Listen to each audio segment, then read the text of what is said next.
परिकार सरकारान सध्या कांय नव्या प्रादेशीक भाषांच्या शाळांचे अर्ज आडावन दवरिल्ल्यान बोवाळ पडला।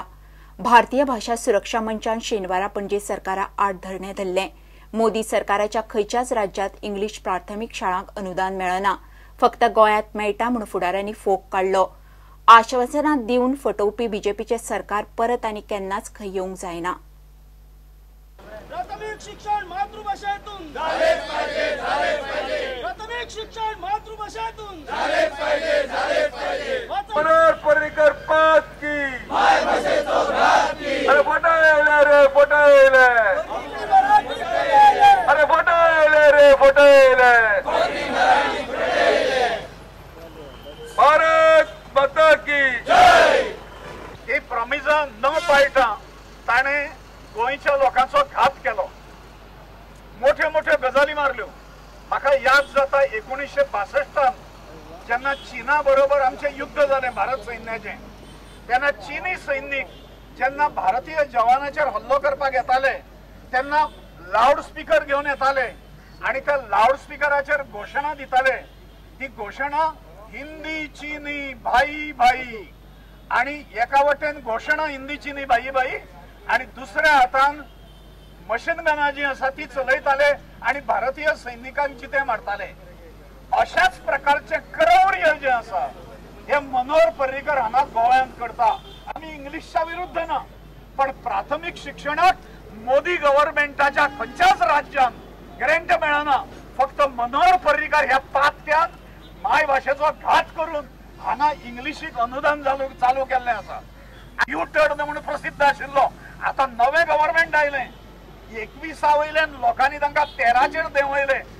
आता आमी ठरयला आणि गोंयची जनता ठरयतली, हो जर मातृभाषेचो घात करणारो मनीस जर असलो 13 वयल्यान 0चेर हाडपाक जाय, 13 वयल्यान 0चेर हाडपाक जाय। हे गव्हर्नमेंट जे गव्हर्नमेंट मातृभाषे कडेन खेळ करताले, आवय कडेन सौदा करताले, ते सरकार जे आसा ते केदें शाण्याचे जरी असले, चंद्रा वयल्यान जरी शाणो आयलो जाल्यार ताजे टिकपाक जायना। आवयचो खून कोणूच करिना, आवयच्या प्रती सन्मान दवरचो पडटा। आणि आमी तांकां परत परत 13 जाणांक तरी निवडून दिले। हे 13 जाण फुडले फावट निवडून येवंक जायना।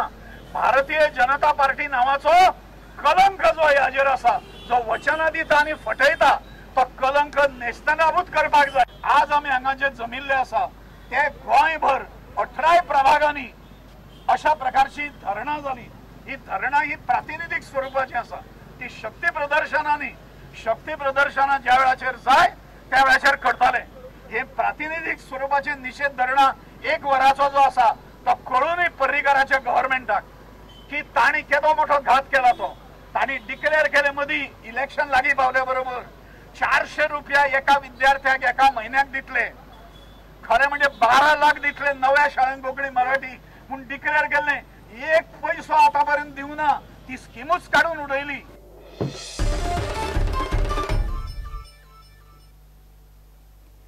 बीजेपीचो राष्ट्रीय अध्यक्ष अमित शहाची दाबोळी एअरपोर्टावेली बेकायदेशीर सभा हायकोर्टात पावली। एक्टिव्हिस्ट आयरिशान याचिका घालून प्रकरणाची चौकशी मागल्या। ह्या प्रकरणाक जबाबदार कोण ते थारावचे आणि ज्यांनी बेकायदेशीर सभा घेतली तांचेर एक्शन घेवची म्हणून याचिकेत मागला।